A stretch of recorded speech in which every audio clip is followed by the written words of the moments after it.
Hello दोस्तों, नमस्कार। Dream campus में आपका स्वागत है। मैं हूं शिवजीत सिंह। दोस्तों, बीच में कुछ विशेष परिस्थितियों के कारण आपका लेक्चर रुक गया था, वीडियोज़ नहीं आ रहे थे। और अभी जो है परिस्थिति थोड़ी बदल गई है, स्थितियां चेंज हो गई हैं, तो हमने सोचा कि आपका काम तब तक कर दिया जाए। करंट अफेयर्स की क्लास में सोच रहा हूँ कि अब इधर बीच में 2-4 दिन में, एक हफ्ते में मैक्सिमम आपका मैं पूरा कर दूँगा। ये तो रही बात उनके लिए जो कंटिन्यू हमको फॉलो कर रहे हैं, हमको जान रहे हैं, कंटेंट के बारे में जान रहे हैं, प्रोग्राम के बारे में जान रहे हैं। लेकिन जो लोग नए हैं उनको मैं बता दूं कि ये जो लेक्चर सीरीज चल रही है, ये यूपी पीसीएस के मेंस के एग्ज़ाम को ध्यान में रख करके करंट अफेयर्स की क्लास है। और इसमें जो भी कंटेंट है, जो भी चीज़ें, जो भी लेक्चर्स हैं, उसका जो पीडीएफ फॉर्मेट है वो आपको हमारे टेलीग्राम चैनल पे मिलेगा, जिसका लिंक डिस्क्रिप्शन बॉक्स में है। आप वहाँ से जाके टेलीग्राम चैनल ज्वाइन कीजिए और उसके बाद वहाँ से जो भी पीडीएफ हम यहाँ से प्रोवाइड करवा रहे हैं, जो भी लेक्चर्स का है या फिर अदर पीडीएफ है, वो सारी पीडीएफ आप वहाँ से प्राप्त कर सकते हैं। उसको आप रिवाइज करने के लिए अपने पास रख सकते हैं हार्ड कॉपी के रूप में। और उसके साथ साथ एक रिक्वेस्ट ये भी है कि जो लोग नए हैं प्लीज़ सब्सक्राइब कीजिए, सपोर्ट दीजिए आप मुझे, क्योंकि मैं आपके लिए इतना मेहनत कर रहा हूँ, तो थोड़ी सी सपोर्ट आपकी तरफ से मिलेगा तो मुझे भी खुशी होगी, थोड़ा सा मोटिवेशन मिलेगा, थोड़ा सा एनर्जी मिलेगी कि आगे क्या करना है, कैसे करना है, और ज़्यादा एफर्ट भी हम लोग डालेंगे। ओके दोस्तों, तो चलिए आज का समय ज़्यादा बर्बाद नहीं करेंगे, बोल बचन में शुरू करते हैं आज का लेक्चर। जो आज का हमारा पहला टॉपिक है वो है फाइनेंशियल फ्रेजिलिटी इन एनबीएफसी सेक्टर। दोस्तों, अभी आपने सुना होगा हाल ही में कि बहुत सारे एनबीएफसीज थे जो डिफ़ॉल्ट हो गए, वो अपना लोन पे नहीं कर पाए। इसकी वजह से क्रेडिट क्रंच आ गया उनमें। और चूँकि देखिए एनबीएफसी जो होते हैं, ये अपने जो हमारा रेगुलर इकोनॉमी होता है, रेगुलर जो चीज़ें होती हैं, उसमें बहुत ज़्यादा इम्पोर्टेंट रोल प्ले करता है लिक्विडिटी को मेंटेन करने के लिए। तो इसलिए अगर एनबीएफसी सेक्टर हमारा फ्रेजाइल हो जाएगा, या यूँ कह लीजिए कि कमज़ोर हो जाएगा, लिक्विडिटी क्रंच आ जाएगी, तो उसका सीधा सीधा इम्पैक्ट जो है हमारी इकोनॉमी पे पड़ेगा। ओके दोस्तों, तो इस जो टॉपिक का कंटेक्स्ट है वो कंटेक्स्ट यही है कि अभी आप हाल ही में सुने होंगे कि infrastructure leasing and financial service, मतलब I L and F S, और उसके साथ साथ दीवान हाउसिंग फाइनेंस लिमिटेड, ये दोनों क्या हो गए, डिफ़ॉल्ट हो गए। अपना लोन इनके पास जो भी था वो जो इन्होंने दिया हुआ था वो वापस नहीं मिला, एनपीए हो गया, और उसके साथ साथ जो इन्होंने लोन लिया था उसको भी ये लोग रीपे नहीं कर पाए। तो ये सब इशू था। तो इसकी वजह से गवर्नमेंट चाहती है कि इसको रिवाइव किया जाए। और रिवाइव करने के लिए क्या क्या किया जा सकता है, या फिर इनके फ्रेजिलिटी की वजह से, इनके कमज़ोरी की वजह से, या लिक्विडिटी क्रंच जो आता है उसके वजह से इकोनॉमी पे क्या इफेक्ट पड़ सकता है, वो सब चीज़ें हम लोग देखेंगे। लेकिन उसके पहले हम देख लेते हैं कि एनबीएफसी क्या होता है। दोस्तों, बहुत सारे लोग हैं जो कन्फ्यूज्ड होते हैं कि एनबीएफसी क्या होता है। तो दोस्तों, आसान भाषा में मैं बता दूं कि ऐसे फाइनेंशियल सर्विसेज, या यूँ कह लीजिए कि ये ऐसी एंटिटीज़ या ऐसी ऑर्गेनाइजेशंस होते हैं जो बैंकिंग फैसिलिटी तो प्रोवाइड करवाते हैं, मतलब कि वो आपको लोन भी देते हैं, वो आपका डिपॉजिट भी लेते हैं, बैंकिंग फैसिलिटीज़ प्रोवाइड करवाते हैं, लेकिन उनके पास बैंकिंग का लाइसेंस नहीं होता है। ठीक है, उनको एनबीएफसी का लाइसेंस होता है। वो चाहे आरबीआई में रजिस्टर्ड होते हैं, या फिर सेबी में रजिस्टर्ड होते हैं, या फिर आईआरडीआई में रजिस्टर्ड होते हैं। तो वो कहीं ना कहीं रजिस्टर्ड होते हैं, और वहीं से अपना जो भी उनका काम करने का तरीका होता है, रेगुलेशंस होता है, फ्रेमवर्क होता है, वो वहाँ से लेते हैं। लेकिन इनके पास बैंकिंग का लाइसेंस नहीं होता है। तो इनका जो डेफिनीशन है अगर आप देखना चाहें, तो N B F Cs are the financial institution that offer various banking services but do not have a banking licence. ठीक है, these institutions are not allowed to take traditional demand in India. N B F C is company registered under company act 2013, engage in the business of loans, ठीक है, advances, acquisition of share, stock, bond, debenture, ये सब चीज़ों में ये involve होते हैं, ये सब चीज़ों में अपना काम करते हैं। उसके बाद N B F Cs have to be registered with the R B I. हमने बताया कि जो भी एन बी एफ सीज होते हैं वो आर बी आई के साथ रजिस्टर्ड होते हैं, बट कुछ एन बी एफ सीज ऐसी हैं कि जो आर बी आई के साथ रजिस्टर्ड ना होकर के वो किसी और के साथ, जैसे सेबी या आई आर डी ए आई के साथ रजिस्टर्ड हैं। ठीक है, तो ऐसी एन बी एफ सी जो सेबी या अदर रेगुलेटर्स के साथ रजिस्टर्ड हैं, तो उनको वापस से आरबीआई के साथ रजिस्टर्ड करने की या रजिस्ट्रेशन करवाने की कोई आवश्यकता नहीं है। दोस्तों इसको ऐसा इसलिए किया गया है क्योंकि उन डुप्लीकेसी ना हो, मल्टीपल रेगुलेटर्स होते हैं तो काम करने में देरी होती है, काम इफ़ेक्टिव नहीं हो पाता है, तो ये सब सारी चीज़ें हैं। उसके बाद अगर हम देखें कि अगर लिक्विडिटी क्रंच आ जाता है एनबीएफसी में तो परेशानी क्या क्या हो सकती है। तो सबसे पहले देखिए कि अगर उनके पास पैसा नहीं होगा तो जो भी लोन लिए हैं, ठीक है, या फिर जो लोन दिए हैं वो वापस नहीं आएगा, या फिर ये जहाँ से पैसा लिए हैं ये वापस नहीं दे पाएंगे क्योंकि इनके पास खुद ही पैसा नहीं है। फिर उसके बाद no money to lend, obviously अगर आपके पास पैसा नहीं होगा तो आप पैसा दे नहीं पाएंगे किसी को। फिर उसके बाद reduces the credit flow, obviously देखिए एनबीएफसी क्या करता है कि क्रेडिट फ्लो करता है, पैसा एक जगह से आप किसी को व्यक्ति को दे रहे हैं, वो दूसरे व्यक्ति को दे रहा है या फिर अपना काम कर रहा है, तो इसको बोलते हैं हम क्रेडिट फ्लो, ठीक है। अगर लेकिन एनबीएफसी के साथ अगर पैसा होगा ही नहीं, एनबीएफसी के पास पैसा होगा ही नहीं, तो वो देगा ही नहीं, तो जो लिक्विडिटी का फ्लो होगा वो क्या हो जाएगा, रुक जाएगा। और इन सब का जो सबसे बड़ा इम्पैक्ट पड़ेगा वो क्या होगा कि इकोनॉमिक ग्रोथ हमारा बैडली इम्पैक्ट होगा। ठीक है दोस्तों, तो ये हो गया हमारा जो लिक्विडिटी क्रंच अगर होगा तो उसका इम्पैक्ट क्या क्या पड़ सकता है। ठीक है, अभी अब देखते हैं कि क्राइसिस एनबीएफसीज में क्यों होता है।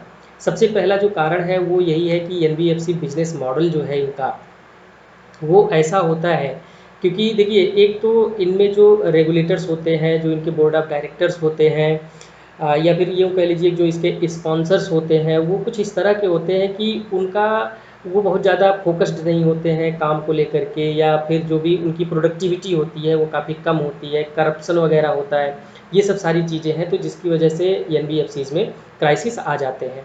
उसके बाद दोस्तों अगला कारण है कि it raises the short term fund which are then lent out as long term loans. अब सोचो आप कि आप किसी से कह रहे हो कि भाई हमको आप 10 दिन के लिए पैसा दे दो और आपको हम 2% या 1% जो भी इंटरेस्ट देना होगा हम आपको देंगे, लेकिन आप वो जो पैसा आप ले रहे हैं 10 दिन के लिए उसको किसी व्यक्ति को 11 दिन के लिए या 12 दिन के लिए आप उसको लोन के रूप में दे रहे हैं। तो ऐसी स्थिति में क्या होगा कि जब आपका पैसा वापस आएगा और जब आपको पैसा वापस करना है, इन दोनों के बीच में एक टाइम गैप आ जाएगा, और जब टाइम गैप आ जाएगा तो ऐसे में क्या होगा कि एनबीएफसी के पास पैसा ही नहीं रहेगा कि वो पैसा टाइम से वापस कर पाएँ जो भी उन्होंने लिया है। तो ऐसी स्थिति में क्या आ जाएगा, लिक्विडिटी क्रंच हो जाएगा, या क्राइसिस आप कह सकते हैं कि एनबीएफसी सेक्टर में क्राइसिस आ जाएगा। उसके बाद now every time the NBFC has to renew the 6 month dept paper are raise fresh loan to repay old डेप्ट। हर 6 महीने में इनको अपना रिन्यू करना पड़ता है। आसान भाषा में समझिए कि इनके जो भी डेप्ट पेपर्स हैं उसको रिन्यू करना पड़ता है, मतलब कि ये कि जो भी इनका डेप्ट पेपर है उसको दे करके वो फिर से नया लोन लें, या फिर उसी पे और भी लोन करवाएं, या फिर उस डेप्ट पेपर को जिसका है उसको वापस करके दूसरा डेप्ट पेपर ले आएँ और उससे अपना फाइनेंस रेज करें। ठीक है, तो ये अगर नॉर्मल फंक्शनिंग हो रही है एनबीएफसी की, सारी चीज़ें सही हैं, तो ये बहुत ही स्मूथली हो जाती है। लेकिन अगर ज़रा सा भी क्राइसिस आता है, ज़रा सा भी मिसमैच होता है, तो ये जो प्रोसेस है ये बहुत ही ज़्यादा डिफ़िकल्ट हो जाता है। उसके बाद हमने बताया कि एसेट लायबिलिटी मैनेजमेंट का मिसमैच है। हमारे पास जो एसेट है, हमारा जो लायबिलिटी है वो कहीं ज़्यादा है हमारे एसेट से, तो इसकी वजह से भी क्राइसिस आ जाती है। ठीक है, तो अभी एनबीएफसी को अगर सही करना है, उनकी चीज़ों को ठीक करना है, तो हम वे फॉरवर्ड क्या बता सकते हैं, वे फॉरवर्ड में क्या लिख सकते हैं। तो इसमें सबसे पहली चीज़ ये है, an index is developed to estimate the financial fragility of the NBFC sector. ठीक है, इसको हम हेल्थ स्कोर बोलते हैं। एक इंडेक्स डेवलप किया गया है, उस इंडेक्स में बहुत सारे पैरामीटर्स हैं कि किसी एनबीएफसी के पास कितना पैसा है, कितना एनपीए है, कितना उसके पास डेब्ट पेपर है। इन सब के बेस पे उसका एक फाइनेंशियल रिस्क का एक इंडेक्स बनाया जाता है जिसमें उनको रैंकिंग दी जाती है, जिसको हम हेल्थ स्कोर बोलते हैं। ठीक है दोस्तों, तो अगर किसी भी एनबीएफसी को देखना है कि उसका क्या हालत है, किस कंडीशन में है वो, तो क्या करेंगे हम, नॉर्मली क्या कर लेंगे, हेल्थ स्कोर उसका देखेंगे और उसी के हिसाब से काम करेंगे। उसके बाद regulators can employ the health score methodology to detect early warning signals. ठीक है, तो उसी हेल्थ सेक्टर के अनुसार जो है हम काम करेंगे। उसके बाद down trends in the health score can be use to trigger greater monitoring of the NBFC. जैसे ही हम देखें कि उस जो हमारा हेल्थ स्कोर है, वो जो इंडेक्स है, अगर उसमें कोई भी एनबीएफसी क्या हो रहा है कि उसका ट्रेंडिंग नीचे की तरफ जा रही है या उसकी स्थिति खराब हो रही है, तो हम क्या करेंगे, उसके ऊपर ग्रेटर मॉनिटरिंग करेंगे और उनको आगाह कर दिया जाएगा पहले से कि भाई आप देख लो, आपका ये इस तरह से आपका ट्रेंड जा रहा है, आपको जो है अपने अंदर सुधार लाने की आवश्यकता है। ठीक है दोस्तों, तो ये हो गया हमारा एनबीएफसी का जो मैटर था, एनबीएफसी का मुद्दा। देखिए क्या है कि इकोनॉमी में हो सकता है कि यहाँ से क्वेश्चन आए एनबीएफसी को लेकर के, तो आप जो है प्रिपेयर रहिएगा। उसके बाद दोस्तों प्रधानमंत्री किसान संपदा योजना के बारे में थोड़ा सा देख लेते हैं, क्योंकि ये देखिए पिछली बार पूछ भी लिया था और हो सकता है कि इस बार भी पूछ ले, तो क्या भरोसा। तो तैयार कर लीजिए, इसमें मोटा मोटा फैक्चुअल चीज़ है। ठीक है, कंटेक्स्ट ये है कि 32 projects have been sanctioned under the Pradhan Mantri Sampada Yojana of the ministry of food processing and the food processing industry. ठीक है, the projects are spread across almost 17 states. These projects envisages the creation of direct and indirect employment. देखिए ये तो वही बोल बच्चन है कि आप कोई भी स्कीम इस तरह से लेके आओगे तो उसका एक तो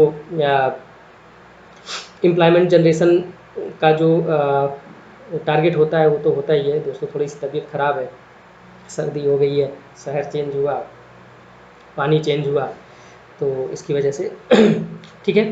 तो अभी इसके बारे में अगर हम थोड़ा सा देखें तो देखिए इसका जो पहले नाम था वो था कि agro marine processing and development of agro processing clusters are Sampada. ठीक है, इसका 6000 करोड़ का पूरा आउटले था और 2016 से 2020 तक इसको जो है इम्प्लीमेंट करना है। ठीक है, लेकिन 2017 में इसको इसका नाम बदल के क्या रख दिया गया, प्रधानमंत्री किसान संपदा योजना। और ये एक सेंट्रल सेक्टर स्कीम है, इसको आप ध्यान में रखिएगा कि ये सेंट्रल सेक्टर स्कीम है। ओके, तो ये थोड़ा सा हो गया कि इसका इंट्रो। अभी इसमें थोड़ी सी चीज़ें हम और देख लेते हैं कि इसके क्या क्या ऑब्जेक्टिव्स हैं और कंपोनेंट्स क्या हैं, ताकि आपका आंसर अच्छे से लिखा जाए। तो इसमें सबसे बड़ा जो इसका ऑब्जेक्टिव है वो यही है कि सप्लीमेंट टू द एग्रीकल्चर। कैसे, अब देखिए एग्रीकल्चर में अगर डाइवर्सिफिकेशन होगा, एग्रीकल्चर के जो भी प्रोड्यूसेस हैं, जो भी प्रोडक्ट्स हैं, अगर उसमें वैल्यू एडिशन होगा, ठीक है, तो एग्रीकल्चर सेक्टर में जो भी लोग काम कर रहे हैं उनकी क्या होगी, थोड़ी सी इनकम बढ़ जाएगी। उसके बाद to create processing and preservation capacities. देखिए प्रोसेसिंग और प्रिजर्वेशन के एब्सेंस में, इसके अभाव में क्या होता है कई बार कि फसलें जो भी प्रोड्यूस होते हैं वो बर्बाद हो जाते हैं, उनका उचित दाम नहीं मिल पाता है और इसकी वजह से क्या होता है कि किसानों को सही रिटर्न नहीं मिल पाता है। और बाद में फिर होता है कि वो लोग क्या सोचते हैं कि अब एग्रीकल्चर छोड़ो यार, चलो आईएएस की तैयारी करते हैं। ठीक है, तो ये सब सारी चीज़ें होती हैं। उसके बाद to modernise and expand existing food processing units with a view to increase the level of processing. उसके बाद दोस्तों अगर वैल्यू एडिशन होगा तो वेस्टेज का रिडक्शन होगा, ये सही बात है, इसमें कुछ बताने वाली बात नहीं है। ठीक है, जितना ज़्यादा वैल्यू एडिशन होगा, रिसाइकलिंग होगी, रीयूज़ होगा और उसमें प्रोसेसिंग होगी तो लोग उसके लिए अट्रैक्ट भी होंगे और जिसकी वजह से क्या होगा, वेस्टेज भी कम होगा। तो अभी जो योजना है संपदा योजना, उसके जो कंपोनेंट्स हैं वो 7 कंपोनेंट्स हैं दोस्तों, उसको देख लेते हैं। पहला कंपोनेंट है मेगा फूड पार्क डेवलप किए जाएंगे। दोस्तों मेगा फूड पार्क्स ऐसी जगह होती है, इस तरह से समझ लीजिए कि जहाँ पे फॉरवर्ड और बैकवर्ड लिंकेज की जो भी चीज़ें होती हैं वो एक ही जगह मिल जाती है। मतलब ये कि वो ऐसे पार्क्स होंगे जहाँ पे जैसे मान लीजिए कि आप टमाटर की खेती कर रहे हैं तो आप टमाटर वहाँ लेके जाएंगे, आपका टमाटर बिक जाएगा और लगे हाथ वहीं पे आपको टमाटर की चटनी भी मिल जाएगी। आप अगर ख़रीदना चाहें तो टमाटर की चटनी भी खरीद सकते हैं। तो मतलब ये कि वहाँ पे फॉरवर्ड और बैकवर्ड लिंकेज दोनों एक जगह पे होते हैं। ऐसे जगह को, ऐसी चीज़ें को हम क्या बोलते हैं, मेगा फूड पार्क्स बोलते हैं। उसके बाद integrated cold chain and value addition infrastructure, obviously इसकी तो बहुत ज़्यादा ज़रूरत है, क्योंकि आप देखिए एग्रीकल्चरल प्रोडक्ट जो होते हैं, मैक्सिमम प्रोडक्ट्स क्या होते हैं, वो पेरिसेबल होते हैं, तो उनके लिए कोल्ड स्टोरेज ये सब चीज़ों की ज़रूरत होती है। तो इस स्कीम के तहत उसका भी डेवलपमेंट किया जाएगा। उसके बाद creation and expansion of food processing and preservation capacities, जो भी एग्जिस्टिंग हमारे पास इंफ्रास्ट्रक्चर्स हैं, जो भी कोल्ड स्टोरेज हैं, उनकी और क्षमता को बढ़ाया जाएगा। उसके बाद creation of infrastructure for agro processing clusters. ठीक है, तो जो भी एग्रो प्रोसेसिंग क्लस्टर्स हैं या तो उनको डेवलप किया जाएगा या तो नया बनाया जाएगा या तो जो भी पुराने हैं उनका क्या किया जाएगा और भी कैपेसिटी इन्हांसमेंट किया जाएगा। उसके बाद creation of backward and forward linkages, हमने बताया कि इसका कितना इंपॉर्टेंट होता है, कितना इंपॉर्टेंस होता है। फूड प्रोसेसिंग वाला जब हम लोग देख रहे थे इसके पहले, तो उसमें भी हम इसकी बात किए थे। उसके बाद food safety and quality assurance infrastructure, lab web, इस तरह की चीज़ें बनाई जाएंगी ताकि जो भी फूड प्रोडक्ट्स हों उनकी जो क्वालिटी है, उनका जो स्टैंडर्ड है, उसको क्या किया जा सके, मेंटेन किया जा सके। उसके साथ साथ देखिए बिना ह्यूमन रिसोर्स के तो कुछ हो नहीं पाएगा। लोग अगर जानेंगे क्योंकि वैल्यू एडिशन कैसे होता है, वैल्यू किसी भी चीज़ को कैसे प्रोसेसिंग की जाती है, तभी उसकी प्रोसेसिंग कर पाएंगे। तो इस वजह से ह्यूमन रिसोर्स के डेवलपमेंट पे भी इसमें फोकस किया जाएगा। ठीक है दोस्तों, तो ये हो गया हमारा कंपोनेंट्स और ऑब्जेक्टिव। उसके बाद हम देख लेते हैं कि इसका सिग्निफिकेंस क्या है। देखिए कोई भी चीज़ है, इस तरह की योजना है, तो इसमें सिग्निफिकेंस क्या हो सकता है। तो सबसे पहले तो देखिए मॉडर्न इंफ्रास्ट्रक्चर बनाया जाएगा एफिशिएंट सप्लाई चेन को मेंटेन करने के लिए, ताकि किसान के खेत से लेकर के जो कस्टमर है उसके घर तक का पूरा रास्ता आराम से तय किया जा सके, कोई बाधा ना आए उसमें। उसके बाद it will provide the big boost to growth of food processing sector in the country. Obviously it will help in providing better prices for the farmers, is a big step towards the doubling of farmers income. Obviously देखिए क्या है कि आप कच्चा गेहूँ बेचेंगे तो आपको कम पैसा मिलेगा, लेकिन अगर आप आटा बेचेंगे तो आपको ज़्यादा पैसा मिलेगा। देखिए दोस्तों, मेरा एग्जाम्पल बहुत ही सिंपल होता है, बहुत ही साधारण होता है, ताकि आपको बहुत ही आसानी से चीज़ें समझ में आ जाए। ठीक है, तो अगर वैल्यू एडिशन होगा तो जो किसान होगा उसको अच्छा प्राइस उसकी चीज़ों के लिए उसको अच्छा प्राइस मिल जाएगा। उसके बाद it create the huge employment. Obviously अब ह्यूज होगा कि नहीं होगा, लेकिन ये बात तो तय ही है कि एम्प्लॉयमेंट क्रिएशन जरूर होगा। ठीक है, उसके बाद it will also help in reducing the wastage of agricultural produce. हमने इसको पहले ही देख लिया। Increasing the processing level. Obviously अगर हमारे पास फैसिलिटीज़ होंगी तभी हम प्रोसेसिंग लेवल को बढ़ा पाएंगे, और ये जो स्कीम है ये फैसिलिटीज़ को बढ़ाने की ही बात करता है। उसके बाद availability of safe and convenient processed food at affordable price to the consumers and the enhancing the export of the processed food. एक तो देखिए अगर मार्केट में अवेलेबिलिटी होगी प्रोसेस्ड फूड की, तो जो भी कंज्यूमर है, जो भी कस्टमर है, उसको कंपटीटिव रेट में मिल जाएगी चीज़ें। ठीक है, उसके साथ साथ जो हमारा डोमेस्टिक मार्केट है वो क्या करेगा, इंटरनेशनल मार्केट में भी जा करके अपनी चीज़ों को बेच पाएगा। ठीक है, तो ये सब सारी चीज़ें हैं इस स्कीम के सिग्निफिकेंस। आई होप कि दोस्तों आपको समझ में आ गया होगा, आपके पास पूरा माल मिल गया है लिखने के लिए एग्ज़ाम में। अगला हम देखते हैं कि बहुत ही छोटा सा स्कीम है, मतलब सॉरी छोटा सा स्कीम नहीं, छोटा सा टॉपिक है हमारे लिए। ठीक है, प्रधानमंत्री जन औषधि परियोजना। ये इसको इसलिए मैं रखा हूँ यहाँ पे क्योंकि देखिए अभी क्या है कि जेनरिक दवाओं का बहुत ज़्यादा डिमांड बढ़ रहा है, मेडिकल क्राइसिस से पूरा वर्ल्ड गुजर रहा है, तो हो सकता है कि इस तरह की चीज़ें पूछ लें। तो जन औषधि वीक मनाया गया था अभी, इसलिए भी ये कंटेक्स्ट में है। ठीक है, उसके बाद on this occasion various activities like health checkup camp, Jan Aushadhi क्या है ये परिचर्चा, ठीक है, जन औषधि का साथ, ये सब सारी चीज़ें ऑब्जर्व की गई हैं, ये सब सारी चीज़ें की गई हैं। तो इस वजह से भी ये न्यूज़ में रहा है। तो अगर आता है तो ठीक है, अगर नहीं आता है तो एक पेज का मटेरियल है, आपसे देखते हुए चले जाइए। अगर डायरेक्ट नहीं भी पूछता है तो हो सकता है कहीं पे आपको लिखने को मिल जाए तो आप लिख दीजिए। अब इसके फीचर्स क्या है, ensure access of quality medicine. ठीक है, क्वालिटी मेडिसिन क्या है कि मतलब देखिए जो जन औषधि है ये जेनरिक दवाओं को प्रोवाइड करवाता है, जेनरिक दवाएं देता है। तो जो जेनरिक दवाएं हैं वो अफोर्डेबल हैं, कास्ट कम्पिटेटिव हैं, और वो क्वालिटी भी है वो अच्छी भी है, मतलब उनका जो इफेक्टिवनेस है वो भी ज़्यादा है। उसके बाद extend coverage of quality generic medicine as so as to reduce the out of pocket expenditure. देखिए क्या है कि जो जेनरिक दवाएं होती हैं वो थोड़ी सस्ती मिलती हैं, इसकी वजह से जो गरीब लोग हैं वो भी क्या कर सकते हैं, आसानी से इसको खरीद सकते हैं। और उनका जो मेडिकल एक्सपेंडिचर है, देखिए अब उनके डेली के खर्चे में बहुत सारे एक्सपेंडिचर होंगे, उसमें से एक मेडिकल एक्सपेंडिचर भी होता है।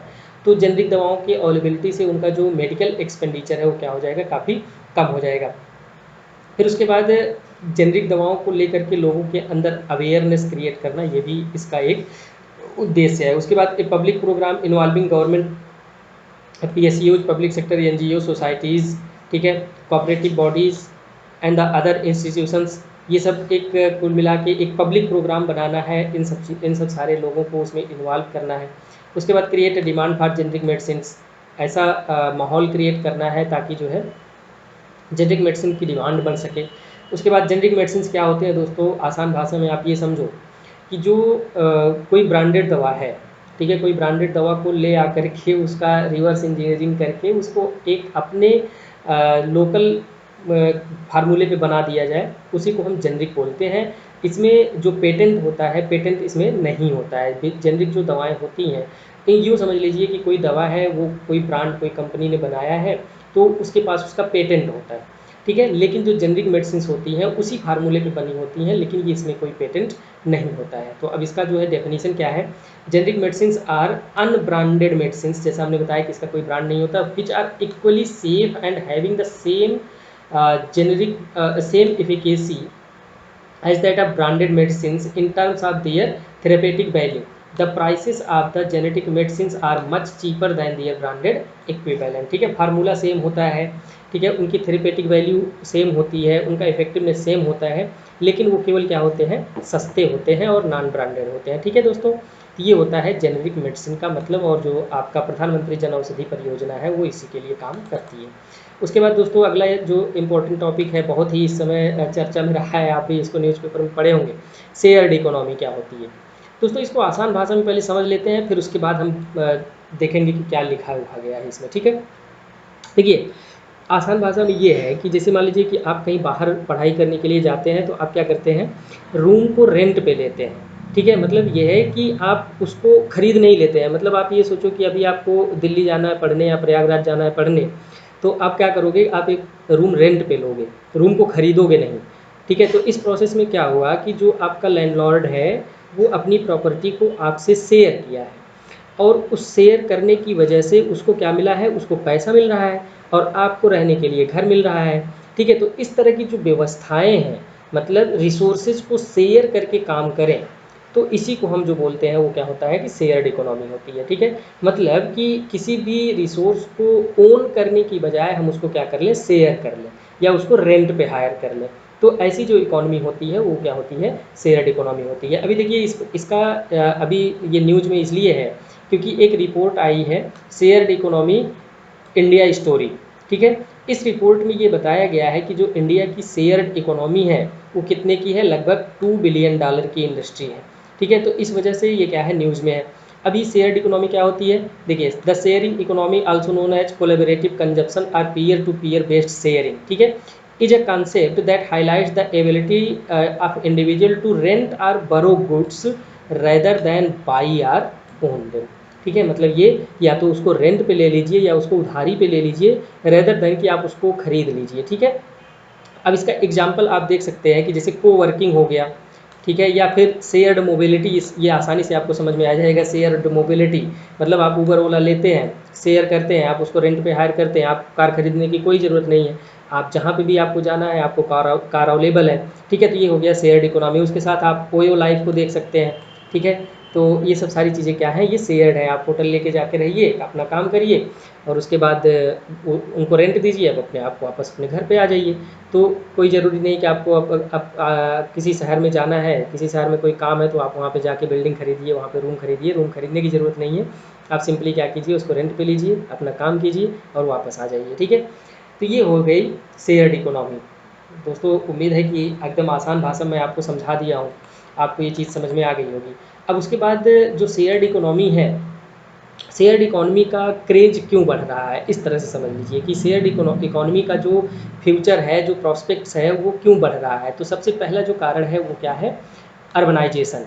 देखिए अर्बनाइजेशन होने की वजह से क्या हो रहा है, डेंसिटी, पॉपुलेशन डेंसिटी बढ़ रही है, डिमांड लोगों की बढ़ रही है शहरों में। अब उतना ज़्यादा घर तो है नहीं कि सब हर कोई खरीद सके, और उसके साथ साथ उसका उसका जो कास्ट है वो भी बढ़ रहा है। तो ऐसे में क्या हो रहा है कि खरीदने की बजाय लोग क्या कर रहे हैं, ज़्यादा फोकस किस चीज़ पे कर रहे हैं, शेयरिंग पे कर रहे हैं कि रेंट पे लेके कर रहे हैं। ठीक है, अभी देखिए क्या होता है कि आप अगर दिल्ली बम्बई कहीं पे भी जाइए, प्रयागराज में जाइए, आपको रूम लेना है, तो आप ये कोशिश करते हैं कि यार ये तो बहुत महंगा है, 10,000 का फ्लैट है, अकेले देना थोड़ा सा मुश्किल है, एक काम करो 1-2 लोग को और रख लो तो काम बन जाएगा। तो क्या किया आपने, आपने पहले तो आपने रेंट लिया, आपने रेंट पे लिया, और उसके बाद आपने भी उसको शेयर कर लिया। ठीक है। तो इससे क्या हुआ कि जो आपके दोस्त लोग थे, जो आपके साथ में सहपाठी लोग थे, उनको भी आसानी हो गई, और उसके साथ साथ जो आपका लैंडलॉर्ड है उसको पैसा तो मिल ही रहा है। ठीक है, तो ये हो गया इस तरह का शेयर्ड इकोनॉमी।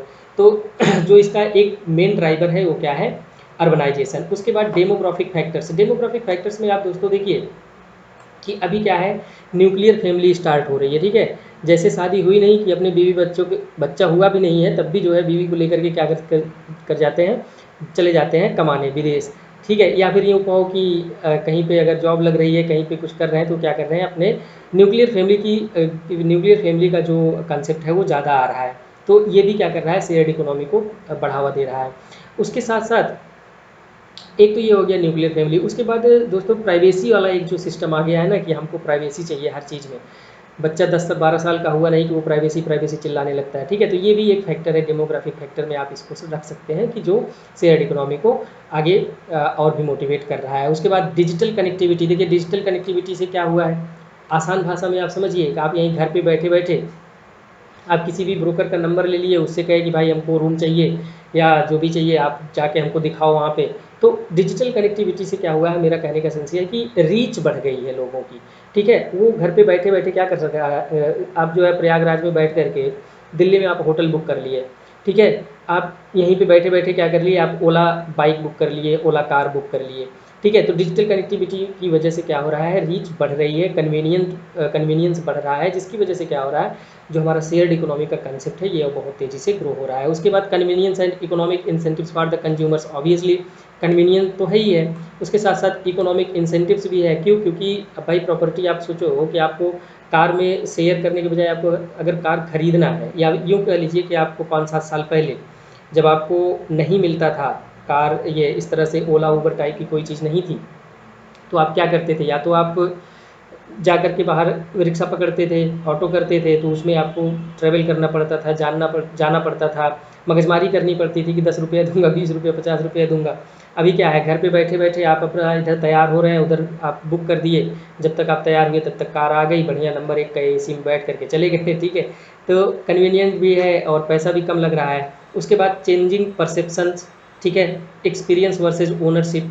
देखिए लोग ज़्यादा फोकस इस चीज़ पे कर रहे हैं कि बेहतर यही है कि हम ओनरशिप क्यों करें। आप सोचिए कि बड़ी बड़ी कमर्शियल जो बिल्डिंग्स हैं उसमें मैक्सिमम चीज़ें रेंट पे हैं, जबकि अब सोचिए कि वो यहाँ तक अपना रेंट एग्रीमेंट बनाए हैं कि हम अगले 100 साल तक रहेंगे, लेकिन क्या है, वो रेंट पे है। ठीक है दोस्तों, तो ये सब सारी चीज़ें। उसके बाद देखिए अदर फैक्टर्स में हमने बताया कि देखिए न्यूक्लियर फैमिली है, सिंगलहुड है।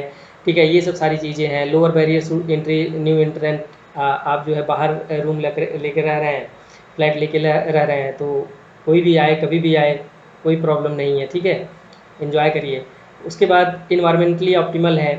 उसके बाद बेटर रिसोर्स यूटिलाइजेशन है फॉर कंज्यूमर्स। ठीक है, तो ये सब सारे फैक्टर्स हैं जो कि शेयर्ड इकोनॉमी को बढ़ावा दे रहे हैं, या शेयर्ड इकोनॉमी के पीछे एक ये ड्राइवर का काम कर रहे हैं। उसके बाद दोस्तों अब इसमें बेनिफिट्स क्या है। अब बेनिफिट्स में देखिए कंज्यूमर्स को क्या बेनिफिट्स होगा, मतलब हम और आप कंज्यूमर्स ही तो हैं।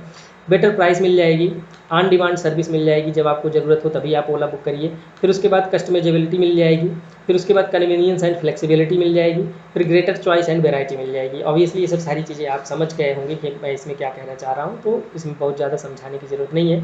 उसके बाद जो सर्विस प्रोवाइडर है उसको क्या फ़ायदा होगा, larger economies of the scale, बड़े लेवल पे वो काम कर सकता है। Greater and faster market reach, हमने बताया कि क्या करें, वो अपना कौन सा है वो जस्ट डायल पे अपना नंबर ऐड करवा दिया, और उसके बाद लोग उसके फ़ोन करेंगे, उसकी जो भी प्रॉपर्टी है, जो भी चीज़ें हैं, वो क्या कर लेगा आराम से, क्या कर सकता है, रेंट कर सकता है। उसके बाद डाइवर्स कंज्यूमर बेस। देखिए क्या है कि अगर आप एक लोकल जगह पे कहीं पे काम कर रहे हैं तो आपका जो लोकेलिटी है उसी में ही आपके कंज्यूमर्स होंगे, लेकिन अगर आप डिजिटल इस तरह से काम कर रहे हैं, बड़े लेवल पे काम कर रहे हैं, तो आपके जो कंज्यूमर बेस होगा वो भी क्या हो जाएगा, डाइवर्स हो जाएगा।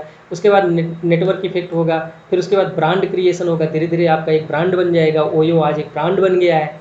ठीक है, पहले क्या करता था, ये 1-2 रूम एक कुछ लोग जानते थे, लेकिन आज वो एक ब्रांड है। उसके बाद इकोनॉमी को क्या फ़ायदा होगा, सबसे पहले तो टेक्नोलॉजिकल एडवांसमेंट। जैसे देखिए जैसे जैसे ज़रूरत बढ़ती है वैसे वैसे टेक्नोलॉजी में क्या होता है, डेवलपमेंट होता है। जिस तरह की चीज़ों की ज़रूरत होती है उस तरह के सॉफ्टवेयर अपडेट होते रहते हैं। तो जो टेक्नोलॉजिकल एडवांसमेंट होगा वो तो होगा। उसके बाद efficient use of under utilise resources, जो भी बहुत सारे रिसोर्सेज ऐसे हैं जो कि यूज नहीं हो पा रहे हैं टाइमली, या प्रॉपर यूज नहीं हो पा रहे हैं, ठीक है, तो शेयर्ड इकोनॉमी में क्या होगा कि वो भी प्रॉपरली यूज होंगे, ठीक है। सपोज दैट कि कोई व्यक्ति है वो अपना घर बेचना चाह रहा है, लेकिन वो ये अब सोचे कि जब तक ये बिक नहीं रहा है तब तक हम क्या कर लें, इसको रेंट पे दे दें, ठीक है। तो अगर वो बेचने के लिए ही बैठा रहता तो उसका जो प्रॉपर्टी था वो क्या हो जाता, अंडर यूटिलाइज्ड हो जाता। लेकिन अगर वो तब तक के लिए उसको शेयर पे दे दे या यूँ कहे कि आप उसको रेंट पे दे दे, तो उसका क्या हो जाएगा, जो प्रॉपर्टी है वो यूटिलाइज हो जाएगा। उसके बाद इन्वायरमेंटली सस्टेनेबल, देखिए एक ही कार कर लीजिए, पूल कर लीजिए और उसमें 5 लोग 4 लोग चले जाइए, तो क्या होगा कि आपको 5 कार से जाने से बेहतर है कि एक ही कार से चले जाओ, तो इन्वायरमेंटली सस्टेनेबल भी है। ये सबसे आसान एग्जाम्पल था, इसलिए इसको मैंने बताया। Sense of trust in the community most important. देखिए अभी क्या है कि ओला और उबर में बहुत सारी ऐसी घटनाएं नहीं घटी हैं कि जिसकी वजह से लोग ये कहें कि हमको ओला उबर नहीं करना है, ठीक है। तो एक ट्रस्ट वाला जो सिस्टम है वो भी डेवलप हो जाएगा। फिर उसके बाद कंजप्शन लेड ग्रोथ होगा, ठीक है, कंजप्शन बेस्ड ग्रोथ होगा। तो ये सब सारे बेनिफिट्स हैं। तो अभी इसके बाद देख लेते हैं, देखिए अगर बेनिफिट्स है तो कुछ रेगुलेशंस भी होंगे या चैलेंजेस भी होंगे। तो सबसे पहला जो चैलेंज है दोस्तों वो यही है कि रेगुलेशन ऑन कोवर्किंग। आप एक साथ काम कैसे कर सकते हैं जबकि कोई स्पेसिफिक पॉलिसी या रेगुलेटरी फ्रेमवर्क नहीं है। आप 2 लोग आपस में सहमत हो गए कि हमको एक साथ काम करना है, लेकिन उसका कोई लीगल प्रोविज़न नहीं है। बाद में अगर कोई कम्प्लेक्सिटी आती है तो उसके लिए ज़िम्मेदार कौन होगा या उसकी भरपाई कौन करेगा, तो ये भी एक प्रॉब्लम है। उसके बाद अगर को लिविंग की हम बात करें तो इसमें अब सोचिए कि खाना कौन बनाएगा, रोटी कौन बनाएगा या फिर सब्ज़ी लेने कौन जाएगा, ये सब इशू कैसे सॉल्व होगा, ये सब चीज़ें आती रहती हैं, तो इसमें भी एक प्रॉब्लम है। उसके बाद रेगुलेशन इन शेयर्ड मोबिलिटी। देखिए जो मोटर व्हीकल एक्ट है वो ये कहता है कि अगर आप पर्सनल यूज के अलावा कोई भी यूज कर रहे हैं अपनी गाड़ी का, पैसेंजर्स को कैरी कर रहे हैं, तो आपको परमिट लेने की ज़रूरत होगी, ठीक है दोस्तों। लेकिन अगर आप सोचो कि आप हो और आपका कलीग है, दोनों एक ही ऑफिस में काम करते हो, ऐसे में आप दोनों लोग एक कार से जा रहे हो, तो जो आपका कलीग है वो आपका पैसेंजर तो है नहीं, लेकिन जो एक्ट है वो ये कहता है कि आपको परमिट लेने की ज़रूरत है। तो जो को मोबिलिटी का अभी सिस्टम है उसके लिए भी कोई जो मोटर व्हीकल एक्ट है उसमें कुछ चीज़ें क्लियर नहीं कही गई हैं, तो ये भी एक इशू है। उसके बाद रेगुलेशन इन फर्नीचर रेंटल में भी दिक्कत है कि पहली बात तो ये डिफाइन ही नहीं है कि ये जो फर्नीचर रेंटल का है, मतलब आप बेड रेंट पे ले लिए, ठीक है, या फिर ये टेबल चेयर आप रेंट पे ले लिए, तो ये समझ में ही नहीं आता है कि ये एक सर्विस है, फाइनेंशियल सर्विस है या गुड्स सर्विस है। तो इसकी वजह से उसके लिए भी कोई फार्मूला या कोई रेगुलेशन इस तरह के बनाए नहीं गए हैं। अब इसका जो वे फॉरवर्ड हो सकता है दोस्तों, वे फॉरवर्ड क्या हो सकता है, सबसे पहले तो यही कि हमको एक जो भी रेगुलेटरी और लीगल फ्रेमवर्क है उसको डेवलप करने की आवश्यकता है। शेयर्ड इकोनॉमी को एक अलग से इस तरह से समझिए कि एक अलग सेक्टर मान करके, ये एक अलग डायमेंशन मान करके उस पर पूरी तरह से रेगुलेशंस, पूरी तरह से गाइडलाइंस, पूरी तरह से फ्रेमवर्क, ये सब सारी चीज़ें डेवलप करने की ज़रूरत है। उसके साथ साथ क्लियर कट बिजनेस मॉडल होना चाहिए कि शेयर्ड इकोनॉमी कैसे वर्क करे, ठीक है। मतलब ये है कि कोई बिजनेस है कि तो हमको ये देखना पड़ेगा कि उसका फंक्शनिंग एरिया क्या होगा, उसके रेगुलेटर्स उसमें कौन कौन से होंगे, ठीक है दोस्तों। तो ये सब सारी चीज़ें हमको देखना होगा। मतलब ये है कि एक क्लियर कट अगर बिजनेस मॉडल होगा तो बिजनेस में जो लोग इन्वॉल्व हैं उनको भी सुविधा होगी, गवर्नमेंट को भी सुविधा होगी कि उनको टैक्स कैसे लेना है, किस हिसाब से लेना है, तो ये सब सारी चीज़ें हमको करने की आवश्यकता है। उसके बाद फाइनेंशियल एंड एडमिनिस्ट्रेटिव सपोर्ट। देखिए कोई भी बिजनेस अगर शुरू हो रहा है, कोई भी बिजनेस चीज़ें हैं, स्टार्टअप्स हैं, इस तरह की चीज़ें हैं, तो उनको फाइनेंशियल सपोर्ट भी चाहिए, उनको एडमिनिस्ट्रेटिव सपोर्ट भी चाहिए, ठीक है दोस्तों। तो फाइनेंशियल और एडमिनिस्ट्रेटिव सपोर्ट देने की भी कोशिश करना चाहिए गवर्नमेंट को। उसके बाद डिजिटाइजेशन ऑफ प्रोसेस, ऑब्वियसली ये इस तरह का प्रोसेस है, इस तरह का बिजनेस मॉडल है कि जिसमें अगर डिजिटल कनेक्टिविटी या डिजिटाइजेशन नहीं होगा, डिजिटल लिटरेसी नहीं होगी, तो ये क्या होगा कि ये बिजनेस अच्छे से चल नहीं पाएगा, ठीक है दोस्तों। तो ये बात हो गई हमारी शेयर्ड इकोनॉमी की। अगला जो टॉपिक है हमारा वो है चेंजेज इन एफडीआई पॉलिसी। कुछ चेंजेज हुए हैं उसको देखेंगे हम लोग और उसका इम्पैक्ट क्या पड़ने वाला है उसके बारे में हम लोग देखेंगे।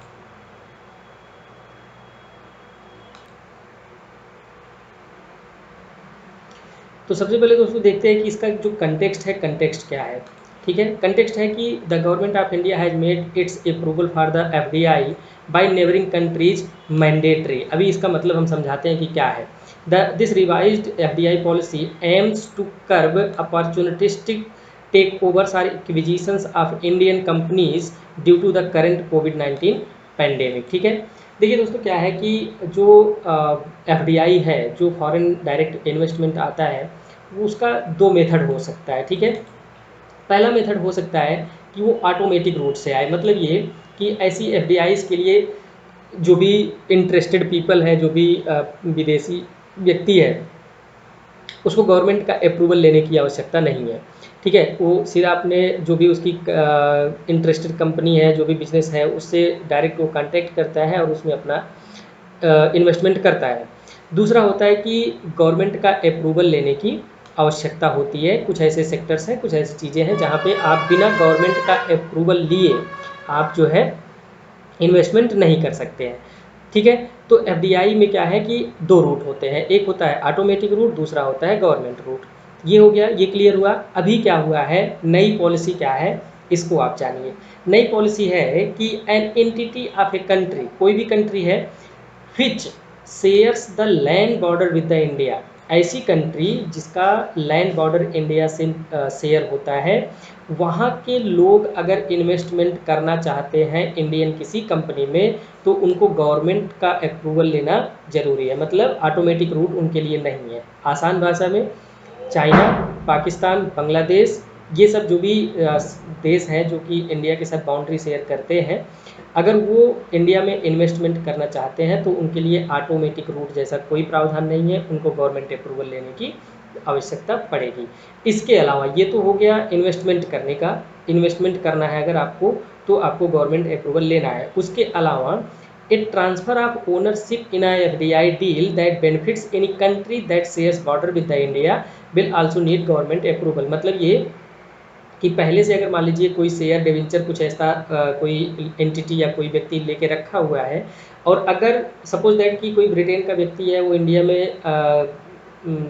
इन्वेस्ट किया है और वो अपना शेयर क्या कर रहा है, चाइनीज़ व्यक्ति को किसी को बेचना चाह रहा है, तो ऐसे समय पे भी क्या होगा कि गवर्नमेंट का अप्रूवल लेना जरूरी होगा। ठीक है, India shares the land border with the, देखिए Pakistan, Afghanistan, China, Nepal, Bhutan, Bangladesh and Myanmar. ठीक है, investors from the countries not covered by the new policy only have to inform the RBI after a transaction rather than asking to prior permission from the relevant government department. जो country जिसमें mention नहीं है उनके लिए simple सी बात है, केवल वो आरबीआई को सूचना दे करके क्या कर सकते हैं, अपना काम कर सकते हैं। उसके बाद इसका इम्पैक्ट क्या बढ़ेगा, impact the earlier FDI policy was limited to allowing only Bangladesh and Pakistan by government route. पहले से बांग्लादेश और पाकिस्तान के साथ ऐसा था। ठीक है, लेकिन revise rule has now brought companies from China under the government route filter. Mainly देखिए, मेनली चाइना को ही इसको देख के करके किया गया है। क्यों, क्योंकि China's footprint in the Indian business space has been expanding rapidly since 2014। China के लोग जो है इंडियन कंपनीज में बहुत तेज़ी से इन्वेस्टमेंट कर रहे थे और उनका जो फुटप्रिंट है बहुत तेज़ी से यहाँ पे बढ़ रहा था, तो उसको थोड़ा सा रेगुलेट करने के लिए, उसको थोड़ा सा इस तरह से समझ लीजिए कि हर चीज़ पे नज़र रखने के लिए इसको किया गया है। ठीक है, तो ये एफडीआई में छोटी सी चेंज हुई थी, छोटा सा चेंज हुआ था। अब इससे क्या फ़ायदा होगा, क्या नुकसान होगा, ये मुद्दा नहीं है उतना ज़्यादा। बड़ा मुद्दा यही है कि आप इसको पॉलिसी को जानते रहिए। ठीक है, देखिए इससे बड़ा नुकसान फ़ायदा क्या होगा कि जिसको जेन्युइन इन्वेस्टमेंट करना है वो तो इन्वेस्टमेंट करेगा ही, वो क्या ही फ़र्क पड़ता है कि चाहे गवर्नमेंट के अप्रूवल से हो या ऑटोमेटिक अप्रूवल हो। ठीक है दोस्तों, तो अगला जो टॉपिक है हमारा आज का लास्ट टॉपिक है दोस्तों, बहुत दिन के बाद में कर रहा हूँ, तो इसलिए थोड़ा सा अभी बस ये है कि हम स्टार्ट कर देना चाह रहे थे, इसलिए जल्दी जल्दी में कम स्लाइड्स बन पाई हैं।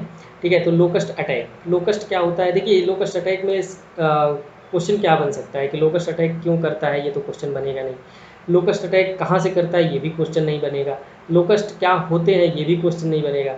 बहुत ही आसानी से क्वेश्चन बनेगा इसमें कि हम इसको हैंडल कैसे कर सकते हैं। ठीक है, तो अब अगर हैंडल करना है तो आसान सिंपल सी बात है कि आप उसको इंसेक्टिसाइड डालिए, लेकिन समस्या ये है कि देखिए क्या है कि ये झुंड में चलते हैं।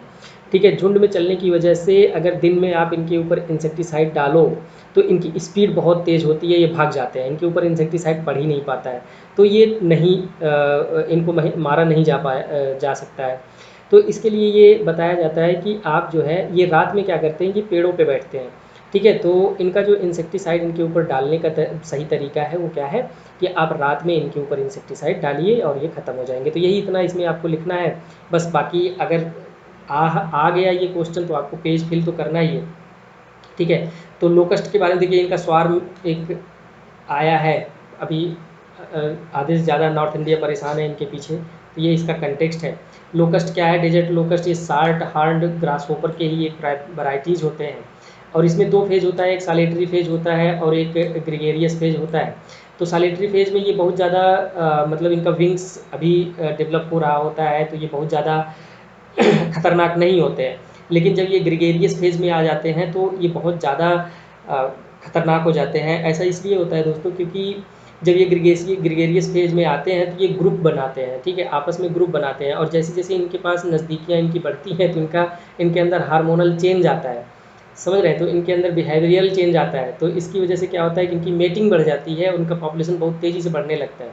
और ये जब चलते हैं एक साथ एक झुंड में चलते हैं दोस्तों, तो रास्ते में जो भी वेजिटेशन मिलता है सबको खा जाते हैं। इतना ज़्यादा भुक्खड़ होते हैं ये कि इनका पेट कभी भरता नहीं है। और इस तरह से समझिए कि ये ऐसे ऐसे वैसे नहीं खाते कि एक दो पत्ते खा के निकल गए। ये जिस खेत में बैठते हैं उसका समझ लो हार्वेस्टिंग ही कर देते हैं, ख़त्म कर देते हैं उसको, समझ रहे हैं आप। तो इसकी वजह से ये खतरनाक होता है। और एक दिन में ये लगभग 150 किलोमीटर के आसपास ये चल लेते हैं, ठीक है। और उससे भी ज़्यादा इंटरेस्टिंग फैक्ट ये है दोस्तों कि इनका जो लाइफ साइकिल होता है, जो फीमेल होती है उनका जो लाइफ साइकिल होता है वो लगभग 3 महीने का होता है। 3 महीने तक ये ज़िंदा होते हैं, और उस 3 महीने के बीच में ये 3 बार अंडे देते हैं, 3 बार मतलब बच्चों को जन्म देते हैं, और वो भी बहुत ही बड़े मात्रा में, समझ रहे हैं। तो इसकी वजह से इनकी जो संख्या है वो मरने से ज़्यादा बढ़ती है, तो इसकी वजह से ये खतरनाक साबित हो जाते हैं। अब देखिए, जैसा कि हमने बताया कि इसके बारे में जो भी चीज़ें इसको ख़त्म करने के लिए करनी है उसके लिए एक ही चीज़ है कि आप इंसेक्टिसाइड वगैरह डालिए। तो बाकी और सब जो इसमें चीज़ें लिखी हुई हैं आप उसको पढ़ लीजिए। बाकी हम क्या कर रहे हैं, इसको शार्ट में हम बता दिए हैं कि देखिए 80 से 90 अंडे देती है हर महीने, समझ लीजिए इस तरह से। 3 मंथ का लाइफ होता है। तो लोकस्ट अटैक में बस इतना ही हो सकता है। और लोकस्ट अटैक जब होता है तो ये कोई फ़र्क नहीं पड़ता है कि आपका रबी क्रॉप है कि क्रॉप है, जो भी खरीफ है जो भी है, किस तरह का क्रॉप है कोई फ़र्क नहीं पड़ता है, इनको बस खाने से मतलब होता है। तो एक ये छोटा सा टॉपिक था, तो इसको हमने यहाँ पे ले लिया दोस्तों। उम्मीद है कि आपको चीज़ें समझ में आ रही होंगी। और सबसे इम्पॉर्टेंट चीज़ ये है कि मैं आ गया हूँ वापस से आपका लेक्चर पूरा करने के लिए, तो मैं कोशिश करूँगा कि अगले एक हफ्ते में आपका पूरा लेक्चर कंप्लीट हो जाए। उसके बाद दोस्तों बस यही एक रिक्वेस्ट है कि अगर आप अभी तक सब्सक्राइब नहीं किए हैं तो प्लीज़ सब्सक्राइब कीजिए, चैनल को सब्सक्राइब कीजिए, और वीडियो पसंद आते हैं तो लाइक भी कीजिए और दोस्तों में शेयर भी कीजिए, ताकि ज़्यादा से ज़्यादा लोगों को इसका फ़ायदा मिल सके। Thank you for watching this video.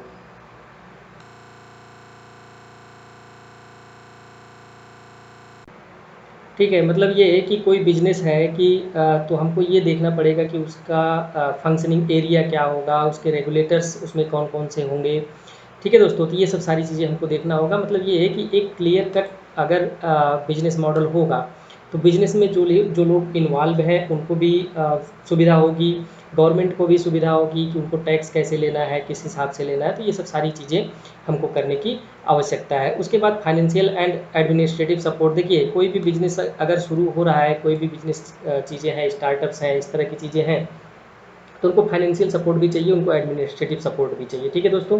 तो फाइनेंशियल और एडमिनिस्ट्रेटिव सपोर्ट देने की भी कोशिश करना चाहिए गवर्नमेंट को। उसके बाद डिजिटाइजेशन ऑफ प्रोसेस। ऑब्वियसली ये इस तरह का प्रोसेस है, इस तरह का बिजनेस मॉडल है कि जिसमें अगर डिजिटल कनेक्टिविटी या डिजिटाइजेशन नहीं होगा, डिजिटल लिटरेसी नहीं होगी, तो ये क्या होगा कि ये बिज़नेस अच्छे से चल नहीं पाएगा, ठीक है दोस्तों। तो ये बात हो गई हमारी शेयर्ड इकोनॉमी की। अगला जो टॉपिक है हमारा वो है चेंजेज इन एफडीआई पॉलिसी। कुछ चेंजेज हुए हैं उसको देखेंगे हम लोग, और उसका इम्पैक्ट क्या पड़ने वाला है उसके बारे में हम लोग देखेंगे।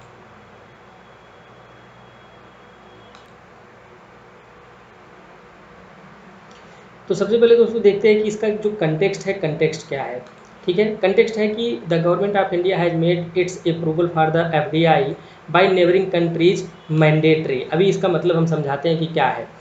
This revised FDI policy aims to curb opportunistic takeovers or acquisitions of Indian companies due to the current कोविड-19 पैंडेमिक, ठीक है। देखिए दोस्तों, क्या है कि जो एफडीआई है, जो फॉरेन डायरेक्ट इन्वेस्टमेंट आता है, वो उसका दो मेथड हो सकता है, ठीक है।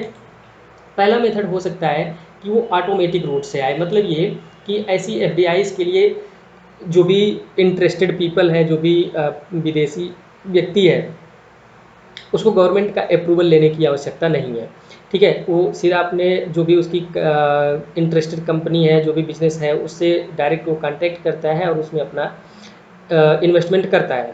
दूसरा होता है कि गवर्नमेंट का अप्रूवल लेने की आवश्यकता होती है। कुछ ऐसे सेक्टर्स हैं, कुछ ऐसी चीज़ें हैं जहाँ पे आप बिना गवर्नमेंट का अप्रूवल लिए आप जो है इन्वेस्टमेंट नहीं कर सकते हैं, ठीक है। तो एफडीआई में क्या है कि दो रूट होते हैं, एक होता है ऑटोमेटिक रूट, दूसरा होता है गवर्नमेंट रूट। ये हो गया, ये क्लियर हुआ। अभी क्या हुआ है, नई पॉलिसी क्या है, इसको आप जानिए। नई पॉलिसी है कि an entity of a country, कोई भी कंट्री है, which shares the land border with the India, ऐसी कंट्री जिसका लैंड बॉर्डर इंडिया से शेयर होता है, वहाँ के लोग अगर इन्वेस्टमेंट करना चाहते हैं इंडियन किसी कंपनी में, तो उनको गवर्नमेंट का अप्रूवल लेना जरूरी है। मतलब ऑटोमेटिक रूट उनके लिए नहीं है। आसान भाषा में, चाइना, पाकिस्तान, बांग्लादेश, ये सब जो भी देश हैं जो कि इंडिया के साथ बाउंड्री शेयर करते हैं, अगर वो इंडिया में इन्वेस्टमेंट करना चाहते हैं तो उनके लिए ऑटोमेटिक रूट जैसा कोई प्रावधान नहीं है, उनको गवर्नमेंट अप्रूवल लेने की आवश्यकता पड़ेगी। इसके अलावा ये तो हो गया इन्वेस्टमेंट करने का, इन्वेस्टमेंट करना है अगर आपको, तो आपको गवर्नमेंट अप्रूवल लेना है। उसके अलावा a transfer of ownership in a FDI deal that benefits any country that shares border with the India will also need government approval। मतलब ये कि पहले से अगर मान लीजिए कोई शेयर डिवेंचर कुछ ऐसा कोई एंटिटी या कोई व्यक्ति लेके रखा हुआ है, और अगर सपोज दैट कि कोई ब्रिटेन का व्यक्ति है, वो इंडिया में इन्वेस्ट किया है और वो अपना शेयर क्या कर रहा है, चाइनीज़ व्यक्ति को किसी को बेचना चाह रहा है, तो ऐसे समय पे भी क्या होगा कि गवर्नमेंट का अप्रूवल लेना जरूरी होगा, ठीक है।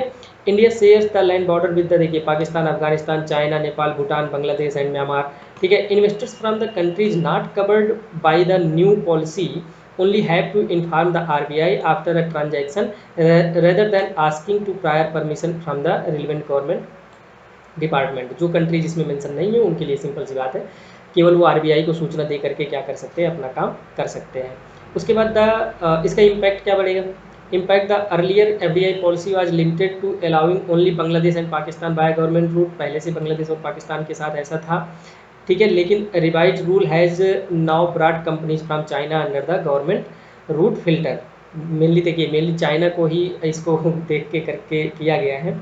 क्यों? क्योंकि China's footprint in the Indian business space has been expanding rapidly since 2014। China के लोग जो है इंडियन कंपनीज में बहुत तेज़ी से इन्वेस्टमेंट कर रहे थे, और उनका जो फुटप्रिंट है बहुत तेज़ी से यहाँ पे बढ़ रहा था। तो उसको थोड़ा सा रेगुलेट करने के लिए, उसको थोड़ा सा इस तरह से समझ लीजिए कि हर चीज़ पे नज़र रखने के लिए इसको किया गया है, ठीक है। तो ये एफडीआई में छोटी सी चेंज हुई थी, छोटा सा चेंज हुआ था। अब इससे क्या फ़ायदा होगा, क्या नुकसान होगा, ये मुद्दा नहीं है उतना ज़्यादा।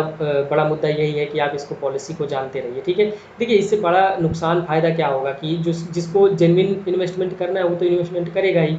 वो क्या ही फ़र्क पड़ता है कि चाहे गवर्नमेंट के अप्रूवल से हो या ऑटोमेटिक अप्रूवल हो, ठीक है दोस्तों। तो अगला जो टॉपिक है हमारा आज का लास्ट टॉपिक है दोस्तों, बहुत दिन के बाद में कर रहा हूँ, तो इसलिए थोड़ा सा अभी बस ये है कि हम स्टार्ट कर देना चाह रहे थे, इसलिए जल्दी जल्दी में कम स्लाइड्स बन पाई हैं, ठीक है। तो लोकस्ट अटैक, लोकस्ट क्या होता है, देखिए लोकस्ट अटैक में क्वेश्चन क्या बन सकता है कि लोकस्ट अटैक क्यों करता है, ये तो क्वेश्चन बनेगा नहीं। लोकस्ट अटैक कहाँ से करता है, ये भी क्वेश्चन नहीं बनेगा। लोकस्ट क्या होते हैं, ये भी क्वेश्चन नहीं बनेगा। बहुत ही आसानी से क्वेश्चन बनेगा इसमें कि हम इसको हैंडल कैसे कर सकते हैं, ठीक है। तो अब अगर हैंडल करना है तो आसान सिंपल सी बात है कि आप उसको इंसेक्टिसाइड डालिए। लेकिन समस्या ये है कि देखिए क्या है कि ये झुंड में चलते हैं, ठीक है। झुंड में चलने की वजह से अगर दिन में आप इनके ऊपर इंसेक्टिसाइड डालो तो इनकी स्पीड बहुत तेज़ होती है, ये भाग जाते हैं, इनके ऊपर इंसेक्टिसाइड पड़ ही नहीं पाता है, तो ये नहीं इनको मारा नहीं जा सकता है। तो इसके लिए ये बताया जाता है कि आप जो है ये रात में क्या करते हैं, ये पेड़ों पे बैठते हैं, ठीक है। तो इनका जो इंसेक्टिसाइड इनके ऊपर डालने का सही तरीका है वो क्या है कि आप रात में इनके ऊपर इंसेक्टिसाइड डालिए और ये ख़त्म हो जाएंगे। तो यही इतना इसमें आपको लिखना है बस। बाकी अगर आ गया ये क्वेश्चन तो आपको पेज फिल तो करना ही है, ठीक है। तो लोकस्ट के बारे में देखिए, इनका स्वार्म एक आया है अभी, आधे से ज़्यादा नॉर्थ इंडिया परेशान है इनके पीछे, तो ये इसका कंटेक्स्ट है। लोकस्ट क्या है? डेजर्ट लोकस्ट ये शार्ट हार्ड ग्रास होपर के ही एक वैराइटीज़ होते हैं, और इसमें दो फेज होता है, एक सालिटरी फेज होता है और एक ग्रेगेरियस फेज होता है। तो सालिटरी फेज में ये बहुत ज़्यादा मतलब इनका विंग्स अभी डेवलप हो रहा होता है, तो ये बहुत ज़्यादा खतरनाक नहीं होते हैं। लेकिन जब ये ग्रेगेरियस फेज में आ जाते हैं तो ये बहुत ज़्यादा खतरनाक हो जाते हैं। ऐसा इसलिए होता है दोस्तों, क्योंकि जब ये ग्रेगेरियस फेज में आते हैं तो ये ग्रुप बनाते हैं, ठीक है, आपस में ग्रुप बनाते हैं, और जैसे जैसे इनके पास नज़दीकियाँ इनकी बढ़ती हैं तो इनके अंदर हार्मोनल चेंज आता है, समझ रहे हैं, तो इनके अंदर बिहेवियरल चेंज आता है। तो इसकी वजह से क्या होता है कि इनकी मेटिंग बढ़ जाती है, उनका पॉपुलेशन बहुत तेज़ी से बढ़ने लगता है। और ये जब चलते हैं एक साथ, एक झुंड में चलते हैं दोस्तों, तो रास्ते में जो भी वेजिटेशन मिलता है सबको खा जाते हैं। इतना ज़्यादा भुक्खड़ होते हैं ये कि इनका पेट कभी भरता नहीं है। और इस तरह से समझिए कि ये ऐसे ऐसे वैसे नहीं खाते कि एक दो पत्ते खा के निकल गए। ये जिस खेत में बैठते हैं उसका समझ लो हार्वेस्टिंग ही कर देते हैं, ख़त्म कर देते हैं उसको, समझ रहे हैं आप। तो इसकी वजह से ये खतरनाक होता है, और एक दिन में ये लगभग 150 किलोमीटर के आसपास ये चल लेते हैं, ठीक है। और उससे भी ज़्यादा इंटरेस्टिंग फैक्ट ये है दोस्तों कि इनका जो लाइफ साइकिल होता है, जो फीमेल होती है उनका जो लाइफ साइकिल होता है वो लगभग 3 महीने का होता है। 3 महीने तक ये ज़िंदा होते हैं, और उस 3 महीने के बीच में ये 3 बार अंडे देते हैं। 3 बार मतलब बच्चों को जन्म देते हैं, और वो भी बहुत ही बड़े मात्रा में, समझ रहे हैं। तो इसकी वजह से इनकी जो संख्या है वो मरने से ज़्यादा बढ़ती है, तो इसकी वजह से ये खतरनाक साबित हो जाते हैं। अब देखिए, जैसा कि हमने बताया कि इसके बारे में जो भी चीज़ें इसको ख़त्म करने के लिए करनी है, उसके लिए एक ही चीज़ है कि आप इंसेक्टिसाइड वगैरह डालिए। तो बाकी और सब जो इसमें चीज़ें लिखी हुई हैं आप उसको पढ़ लीजिए। बाकी हम क्या कर रहे हैं, इसको शार्ट में हम बता दिए हैं कि देखिए 80 से 90 अंडे देती है हर महीने, समझ लीजिए इस तरह से। 3 मंथ का लाइफ होता है। तो लोकस्ट अटैक में बस इतना ही हो सकता है। और लोकस्ट अटैक जब होता है तो ये कोई फ़र्क नहीं पड़ता है कि आपका रबी क्रॉप है कि क्रॉप है, जो भी खरीफ है, जो भी है, किस तरह का क्रॉप है, कोई फ़र्क नहीं पड़ता है, इनको बस खाने से मतलब होता है। तो एक ये छोटा सा टॉपिक था, तो इसको हमने यहाँ पे ले लिया दोस्तों। उम्मीद है कि आपको चीज़ें समझ में आ रही होंगी। और सबसे इम्पॉर्टेंट चीज़ ये है कि मैं आ गया हूँ वापस से आपका लेक्चर पूरा करने के लिए, तो मैं कोशिश करूँगा कि अगले एक हफ्ते में आपका पूरा लेक्चर कंप्लीट हो जाए। उसके बाद दोस्तों बस यही एक रिक्वेस्ट है कि अगर आप अभी तक सब्सक्राइब नहीं किए हैं तो प्लीज़ सब्सक्राइब कीजिए, चैनल को सब्सक्राइब कीजिए, और वीडियो पसंद आते हैं तो लाइक भी कीजिए और दोस्तों में शेयर भी कीजिए, ताकि ज़्यादा से ज़्यादा लोगों को इसका फ़ायदा मिल सके। Thank you for watching this video.